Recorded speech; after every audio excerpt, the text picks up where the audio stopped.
కర్కాటక రాశి వారికి ఈ వారం మిశ్రమ ఫలితాలు, అదేవిధంగా కొన్ని మంచి ఫలితాలు రెండు గోచరిస్తోంది.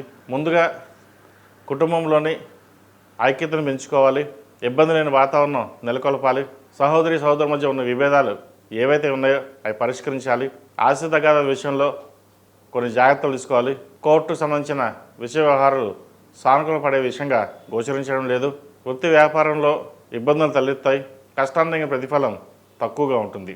అయితే స్నేహితుల సలహాలు, వాళ్ళ అండదండలు మీకు లభిస్తాయి. వృత్తిలో మీరు ఎదగాలి అనే భావన ఎక్కువగా ఉంటుంది. ఏకాదశాధిపతి లాభాధిపతి అయిన శుక్రుడు వ్యయంలో ఉన్నారు. లాభాలు బాగుంటాయి, ఖర్చు తక్కువగానే ఉంటుంది. అయితే అనాలోచిత ఖర్చులు ఎక్కువగా ఉంటాయి. మీ ప్రమేయం లేకుండానే ఖర్చులు పెట్టే విధంగా గోచరిస్తుంది. అయితే ఖర్చులకు దూరంగా ఉండి ఏదైనా ఇన్వెస్ట్మెంట్ చేసుకోవడం అనేది చెప్పదగినది. అలా కాని పక్షంలో ఫిక్స్డ్ డిపాజిట్ అని చేయాలి. ఇది అందరికీ కాదండి, కొంతమంది మటుకే.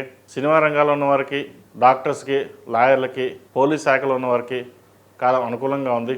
మంచి ప్రమోషన్స్ కావచ్చు, లేదా ట్రాన్స్ఫర్ కావచ్చు, అయ్యే అవకాశాలు గోచరిస్తుంది.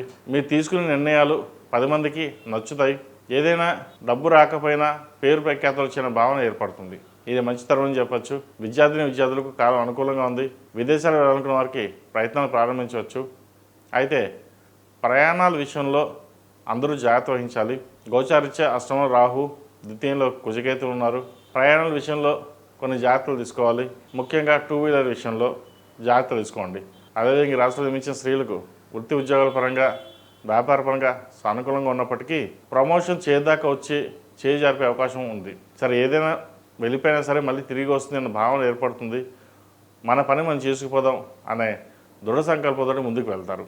ఇది మంచి విషయం అని చెప్పచ్చు. అందరిలాగా మీరు కాదు. కోపం వస్తే 2 నిమిషాలు మాట్లాడేసి తర్వాత శాంతం అవుతారు. అది అందరికీ అర్థం కాదు.